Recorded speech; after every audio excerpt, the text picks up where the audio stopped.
নমস্কার, আমি প্রিন্স মণ্ডল। নজরে বাংলা অফিসিয়াল ইউটিউব চ্যানেলে আপনাদের স্বাগত। প্রিয় দর্শক, আমার এই পর্বের প্রতিবেদনের যে বিষয়টা আপনাদের সামনে উপস্থাপন করতে চলেছি, যে বিষয় নিয়ে আপনাদের সামনে কথা বলতে চলেছি, এই বিষয় নিয়ে প্রতিবেদন তৈরি করবার কোনো রকম চিন্তা ভাবনা, মানসিক প্রস্তুতি আমার ছিল না। আমার আজকে একটি ভিন্ন বিষয়ের উপরে প্রতিবেদন তৈরি করবার কথা ছিল আপনাদের জন্য, কিন্তু আমি বাধ্য হলাম আগাম কোনো প্রস্তুতি ছাড়াই এই প্রতিবেদনটা তৈরি করতে।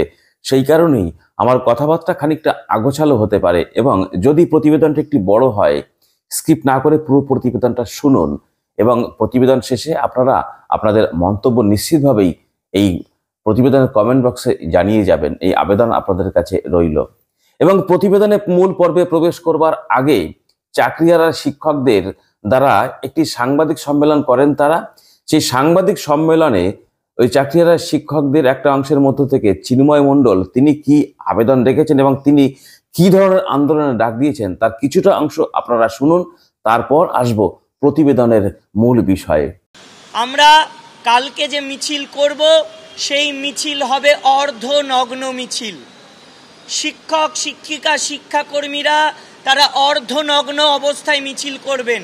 তার একটাই কারণ যে আজকে সরকারি দুর্নীতি, কমিশন পর্ষদের দুর্নীতি, তারা এই শিক্ষা ব্যবস্থাকে এবং আমাদের যোগ্য চাকরিহারাদেরকে আজকে নগ্ন করে ছেড়ে দিয়েছেন। তাই জন্য আমরা অর্ধনগ্ন মিছিল করব। আমরা কাল সকাল 11টার সময় শিয়ালদা স্টেশন থেকে মিছিল শুরু করব এবং সেটা নবান্ন অভিমুখেই হবে। নবান্নে মুখ্যমন্ত্রীর সঙ্গে আমরা সাক্ষাৎ করব। এই যে আপনারা শুনলেন, এই চাকরিহারা শিক্ষক শিক্ষিকারা যে একটি কঠিন সিদ্ধান্ত নিয়ে ফেলেছেন, তারা অর্ধনগ্ন অবস্থায় মিছিল করবেন এবং তাদের অভিমুখ থাকবে, মিছিলের অভিমুখ থাকবে নবান্নর দিকে। আচ্ছা, আপনি ভাবতে পারেন, শিক্ষক শিক্ষিকা যারা সমাজ গড়ে, আমার আপনার ঘরের সন্তানদের যারা শিক্ষা দেয়, সেই সব শিক্ষক শিক্ষিকা অর্ধনগ্ন অবস্থায় মিছিল করবেন, যে মিছিল দেখবে আমার আপনার ঘরের সন্তানরা। ওই শিক্ষক শিক্ষিকারা যারা অর্ধনগ্ন অবস্থায় রাস্তায় মিছিল করবেন, তারা যাদেরকে পড়িয়েছেন, তারা যাদেরকে শিক্ষা দান করেছেন, তাদের ছাত্রছাত্রীরা তাদের অর্ধনগ্ন অবস্থায় রাস্তায় হাঁটতে দেখবেন। এর থেকে আর কি লজ্জাজনক হতে পারে? এত বড় একটা কঠিন সিদ্ধান্ত নিল।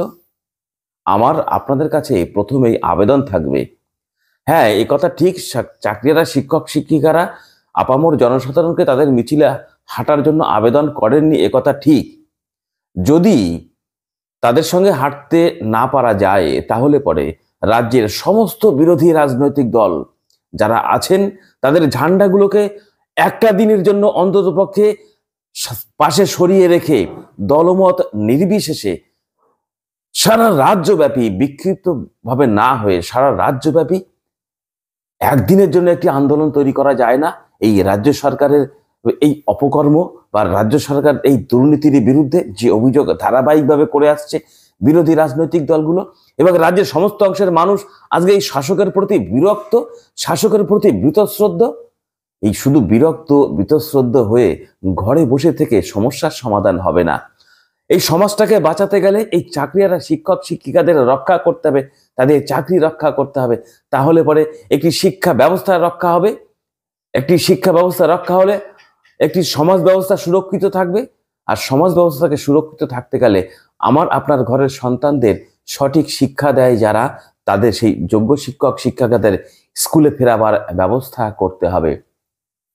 এখন একথা আপনারা ভাবতে পারেন যে আমি এমন কি হয়ে পড়লাম যে আমার কথায় বিরোধী রাজনৈতিক দলগুলো তাদের ঝান্ডা সরিয়ে রেখে তারা ঐক্যবদ্ধভাবে এই চাকরিহারা শিক্ষক শিক্ষিকাদের সমর্থনে পথে নামবেন, এবং আমি এমন কিছু হয়ে যাইনি যে আমার কথায় রাজ্যের আপামর জনসাধারণ যারা আছেন, যারা হচ্ছে বিরক্ত বীতশ্রদ্ধ এই সরকারের দুর্নীতির কারণে, এবং যে দুর্নীতির কারণে হচ্ছে এই প্রায় 26,000 শিক্ষক শিক্ষিকা, তাদের মধ্যে একটা বড় অংশের চাকরি চলে গেল, যাদের কোনো দোষ নেই, যাদের কোনো অপরাধে নেই, দুর্নীতির মধ্যে যাদের কোনো সংযোগ নেই, তাদের চাকরি চলে গেল।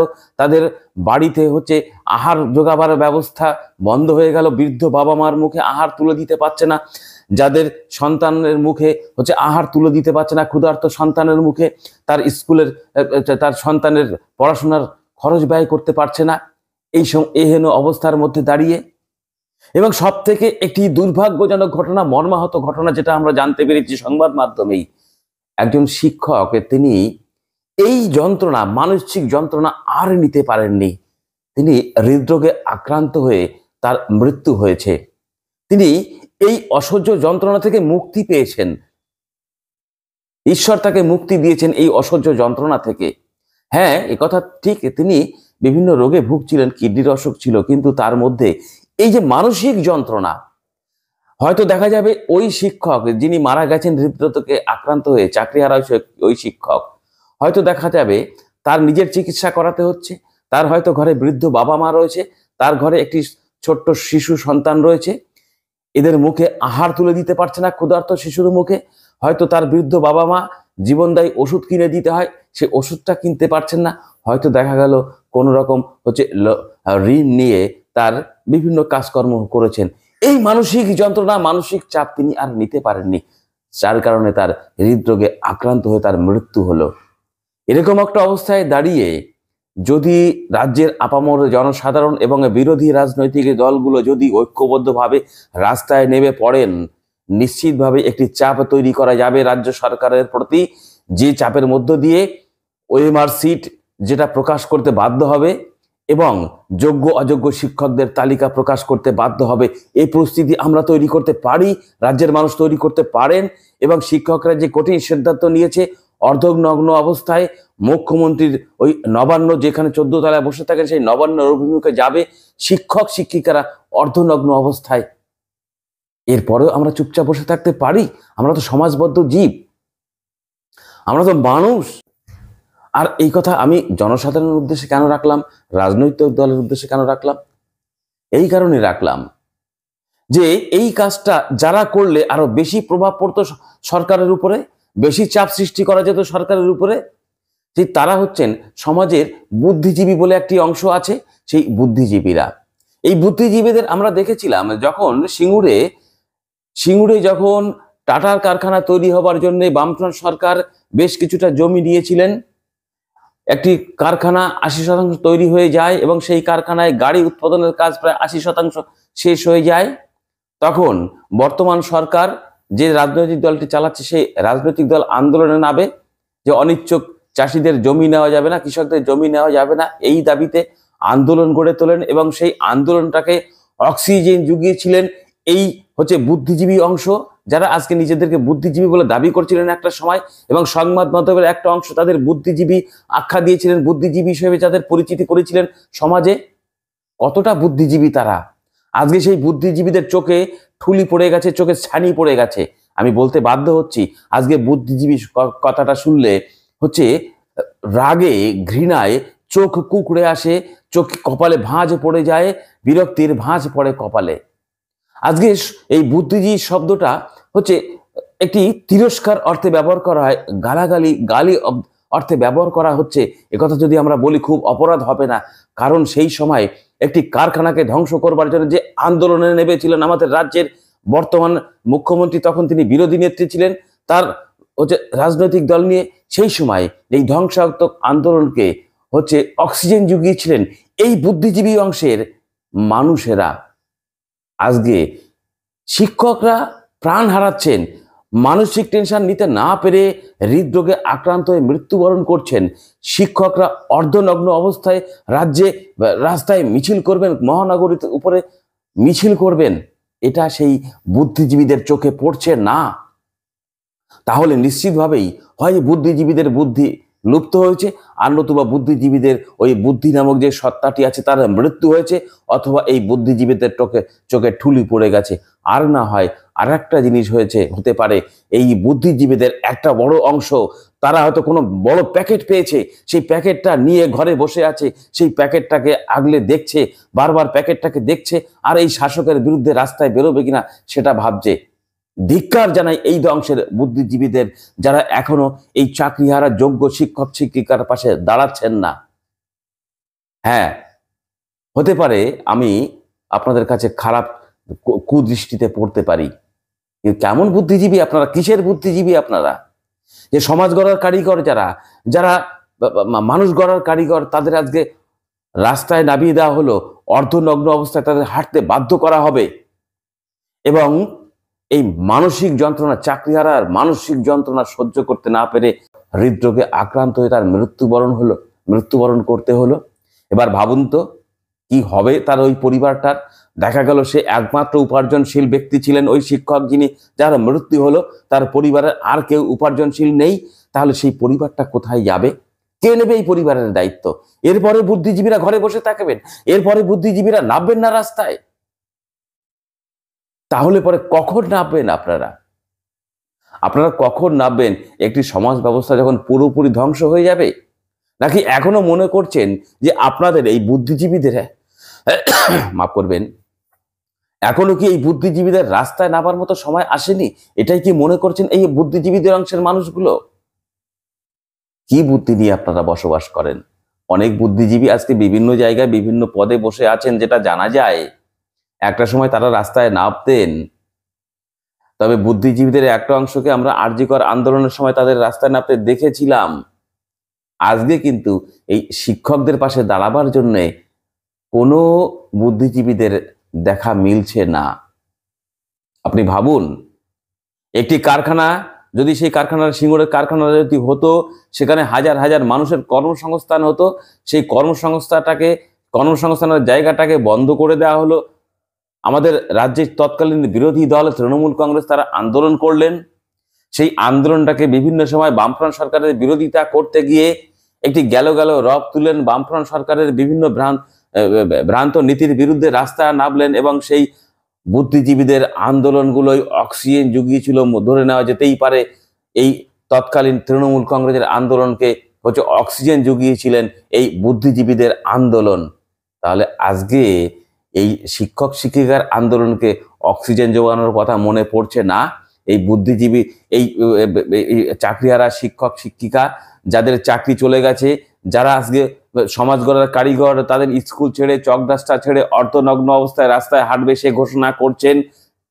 যে সময় দাঁড়িয়ে একজন শিক্ষক, অসুস্থ শিক্ষক, এই চাকরি হারার যন্ত্রণা, নতুন করে আবার পরীক্ষা দেওয়ার যে যন্ত্রণা, এটা সহ্য করতে না পেরে, এই মানসিক চাপ নিতে না পেরে তার মৃত্যু হলো। এখনো আপনার তাদের পাশে দাঁড়িয়ে এই আন্দোলনকে অক্সিজেন যোগানোর কথা মনে পড়ছে না বুদ্ধিজীবী অংশের মানুষ? আপনাদের বলছি, বুদ্ধিজীবীদের বলছি, যারা নিজেদেরকে বুদ্ধিজীবী বলে দাবি করেন, সেই বুদ্ধিজীবী অংশের মানুষদের বলছি, আপনাদের কি এখন অন্ততপক্ষে নেবে? একটু অক্সিজেন যোগান এই আন্দোলনকারীদের এবং সরকারকে চাপে ফেলুন, যাতে করে সরকার বাধ্য হয় যোগ্য অযোগ্যদের শিক্ষকদের তালিকা প্রকাশ করতে, ওএমআর সিটের মিরর কপি প্রকাশ করতে। তাহলে পরে যোগ্য অযোগ্যদের তালিকা প্রকাশ করে সুপ্রিম কোর্টের রিভিউ পিটিশনের সঙ্গে যদি যুক্ত করা যায়, তাহলে সেখানে যুক্ত করলে হয়তো এই যোগ্য অযোগ্য পৃথকীকরণ করা যেতে পারে, যোগ্য চাকরি প্রাপকদের চাকরি বেঁচে যেতে পারে। বেঁচে গেলে পরে বাঁচবে সমাজ ব্যবস্থা। শুধু চাকরিজীবী এই শিক্ষকদের চাকরি বাঁচবে না, শুধু শিক্ষকদের চাকরি বাঁচবে না, বাঁচবে একটি সমাজ ব্যবস্থা। বিপর্যয়ের মুখ থেকে ফিরে আসবে একটি শিক্ষা ব্যবস্থা, বিপর্যয়ের মুখ থেকে ফিরে আসবে আমার আপনার ঘরের সন্তানরা।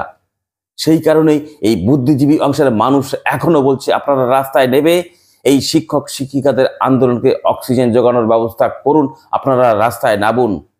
আর যদি বুদ্ধিজীবীরা রাস্তায় না নামেন, তাহলে পরে বুঝতে হবে বুদ্ধিজীবী নামক শব্দটির মৃত্যু হয়েছে, বুদ্ধিজীবীদের মৃত্যু হয়েছে। সেই কারণেই বুদ্ধিজীবীরা না নামলে বিরোধী রাজনৈতিক দল তাদের সমস্ত ঝান্ডা তাদের পার্টি অফিসে রেখে এসে তারা ঝান্ডাহীনভাবে রাস্তায় নামুন এবং আপনারা ডাক দিন আপনাদের সমস্ত অংশের আপনাদের সমর্থকদের ঐক্যবদ্ধভাবে রাস্তায় নেবে এই সরকারকে চাপ সৃষ্টি করুন। তাহলে পরে হয়তো বেঁচে যেতে পারে একটি গোটা সমাজ ব্যবস্থা, বিপর্যয়ের মুখ থেকে ফিরে আসতে পারে একটি শিক্ষা ব্যবস্থা, এবং সর্বোপরি ওই 26,000 তার সঙ্গে যোগ করুন আরো হচ্ছে 3 জন করে মাথা পিছু শিক্ষক পিছু, এত সংখ্যক লোকের পরিবারগুলো বেঁচে যেতে পারে, এত সংখ্যক মানুষের মুখে আবার অন্ন জোগাড় হতে পারে। সেই কারণেই অন্ততপক্ষে সমাজের সমস্ত অংশের মানুষ, সমস্ত বিরোধী রাজনৈতিক দল ঝান্ডা ছেড়ে রাস্তায় নামুন এবং বেশি বেশি করে আবেদন থাকবে ওই বুদ্ধিজীবী যারা চোখে ঠুলি পড়ে বসে আছে এখন, সেই বুদ্ধিজীবী অংশের মানুষদের প্রতি আবেদন থাকবে, আপনারা রাস্তায় নেবে এই শিক্ষক শিক্ষিকাদের পাশে দাঁড়ান। এই শিক্ষক শিক্ষিকাদের আন্দোলনের অক্সিজেন যোগানোর ব্যবস্থা আপনারাই করতে পারেন, কারণ সমাজে এখনো একটা অংশের মানুষ আপনাদেরকে মান্যতা দেয়। যাতে করে আপনাদের মান্যতাটা থাকে, সমাজের বুকে যাদের আপনাদের একটি যে মর্যাদাটা আছে সেই মর্যাদাটা ধরে রাখতে তখনই পারবেন যদি এই আন্দোলনের পাশে আপনারা নামেন। আর নতুবা আপনাদের এই বুদ্ধিজীবী বলে এই যে শব্দটার প্রতি মানুষের ঘৃণা আরো তীব্র থেকে আরো তীব্র হবে। এইটাই ছিল আমার আজকের প্রতিবেদনের বিষয়।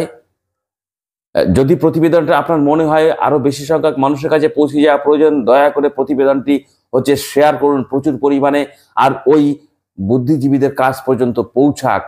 এটাই আপনাদের কাছে আমার আবেদন। দেখা হবে আরেকটি প্রতিবেদনের সঙ্গে। ততক্ষণ ভালো থাকুন, সুস্থ থাকুন।